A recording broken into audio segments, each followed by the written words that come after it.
On pense tous connaître l'histoire de Peter Pan, le garçon qui refuse de grandir, tout ça. Mais la vérité, elle est beaucoup, beaucoup plus sombre. Alors oubliez le conte de fées qu'on vous a raconté. Ce qu'on va décortiquer ensemble, c'est une véritable affaire criminelle. L'enlèvement de 3 enfants par un chef de gang carrément manipulateur. Le livre démarre avec cette phrase, on la connaît tous, une phrase qu'on a toujours trouvée un peu poétique, un peu magique, non? Sauf que si on y réfléchit 2 secondes, elle sonne différemment. Elle sonne presque comme une menace. Et si on retournait complètement le scénario? Si le héros de notre enfance n'était pas du tout un sauveur, mais en fait un prédateur? C'est la question au cœur de notre enquête. Et vous allez voir, les preuves sont accablantes. Ok, comme dans toute bonne enquête, on commence par les victimes. Avant le drame, avant que tout parte en vrille, il y avait une famille tout à fait normale, la famille Darling. Franchement, ils avaient la vie de rêve. 3 enfants, Wendy, John et Michael, une chambre nickel, un chien en guise de nounou. C'est écrit noir sur blanc dans le livre, c'était la famille la plus simple et la plus heureuse qui soit. Jusqu'à ce que Peter Pan débarque. En fait, leur foyer aimant, c'était la future scène de crime. Oubliez la poussière de faits et la magie. Concentrons-nous sur les faits, rien que les faits. Une nuit, les parents ne sont pas là. Un inconnu s'introduit dans la chambre des gosses. Ça, ce n'est pas de la magie, ça s'appelle une violation de domicile. Un kidnapping pur et simple en 3 étapes. En quelques minutes à peine, plus personne. Bon, il est temps de dresser le profil psychologique de notre suspect principal. Qui est vraiment ce Peter Pan? Parce que, loin de l'image du rebelle sympa, les preuves qu'on a dans le texte dressent le portrait de quelqu'un de très, très inquiétant. Alors voilà, on a 2 versions. La version Disney, le garçon adorable, tout ça. Et puis on a les faits du dossier d'enquête, un jeune sociopathe, hyper charismatique, expert en manipulation, avec un passif de violence assez lourd. Ça change un peu la perspective, non? Et le narcissisme, il ne s'en cache même pas. Il y a cette scène où Wendy lui recoue son ombre. À peine c'est fait, il oublie direct qu'elle l'a aidé et il se lance des fleurs à lui-même. Ses propres mots sont un aveu. C'est vraiment un trait de caractère central chez lui.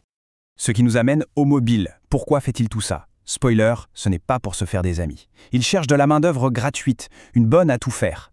Wendy, elle n'est pas choisie pour jouer, elle est choisie pour devenir la servante de sa petite communauté. Il lui dit texto, tu pourrais nous border le soir et raccommoder nos vêtements. Sympa le projet. L'enquête nous emmène maintenant sur le lieu de séquestration, le pays imaginaire. Un endroit totalement isolé, sans aucune règle, où le danger est absolument partout, tout le temps.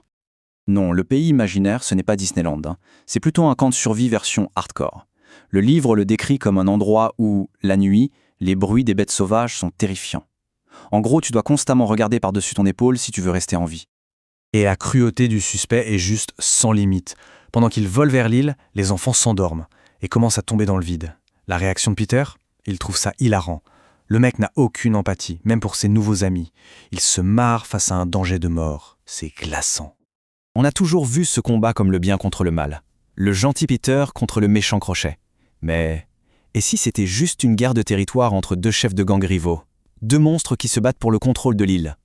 Comparons-les, juste pour voir.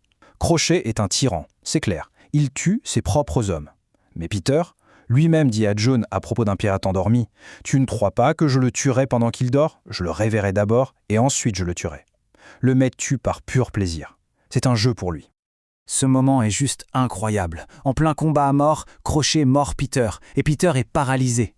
Pas à cause de la douleur, non, il est horrifié parce que ce n'est pas fair-play. Sa boussole morale est complètement pétée.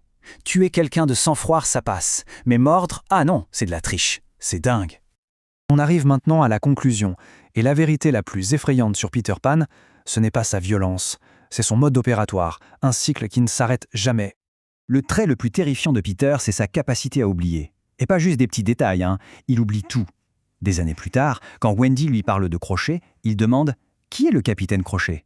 Il efface les gens de sa vie, que ce soit ses amis ou ses pires ennemis. Voilà, c'est sa propre confession. Une phrase qui résume tout. Son absence totale de remords, sa nature complètement détachée et froide. Pour lui, les gens ne sont que des personnages secondaires dans ses aventures. Une fois que le jeu est fini, ils disparaissent de sa mémoire.